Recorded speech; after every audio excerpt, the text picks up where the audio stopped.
Magandang araw mga ka-DB Zone TV.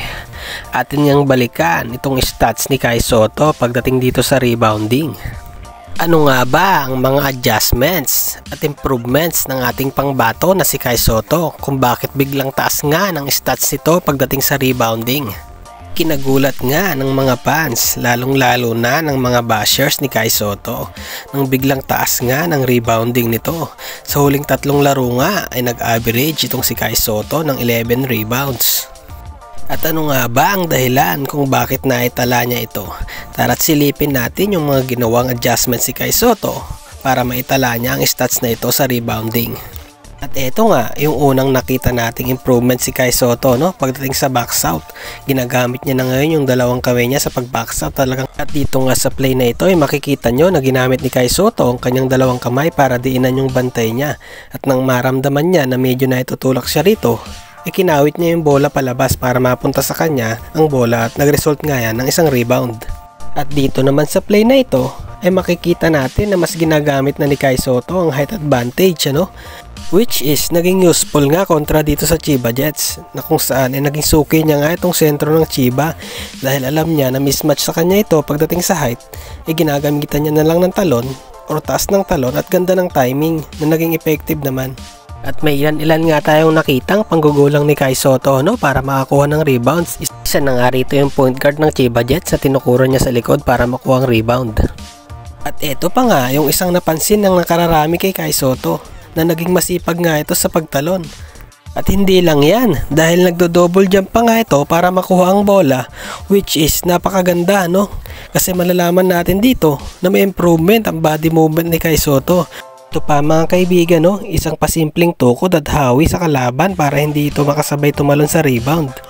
At during that game nga ay halatang frustrated na itong si Sabercook sa ating pambato na si Kai Sotto, na talagang hindi na nga bata at magulang na rin, ano? At sa play nga nito ay parang ginawang bata itong si Cooks, ano, na hinagawan lang ng candy ng ating pambato na si Kai Sotto. Dito't makikita natin na talagang ginagamit niya ang kanyang height advantage para makakuha ng rebound at makapagtala ng puntos.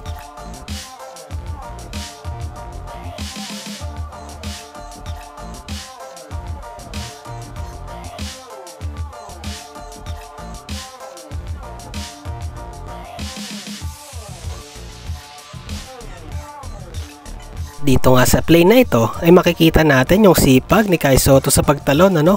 At yung sinasabi ko na nagdadalawang talon pa ito para makuha yung bola.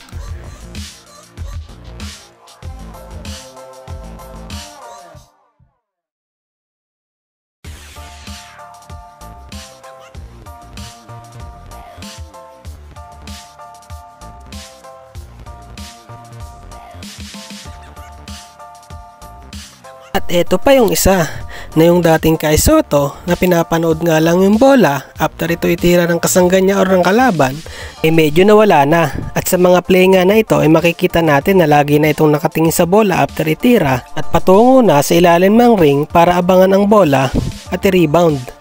Which is, yun naman dapat talaga ang ginagawa ni Kai Sotto dahil once na malapit siya sa ring or nakalapit siya sa under the ring ay napakalaki ng tsansa na makuha niya ang rebound dahil sa height niya na 7'3", at syempre kailangan niya itong samahan ng hustle para siguradong makuha niya ang rebound.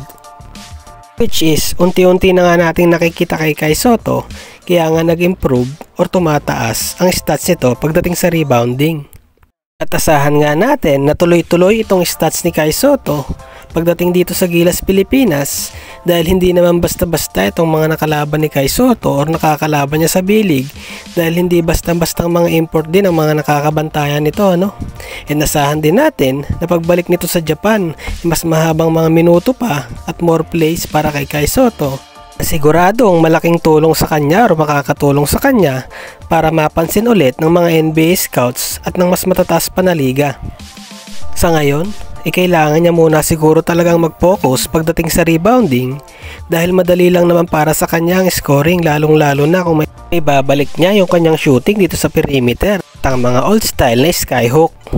Yun lamang mga kaibigan, sana ay nagustuhan nyo ang ating video at sana ay pa-like and subscribe naman. Salamat!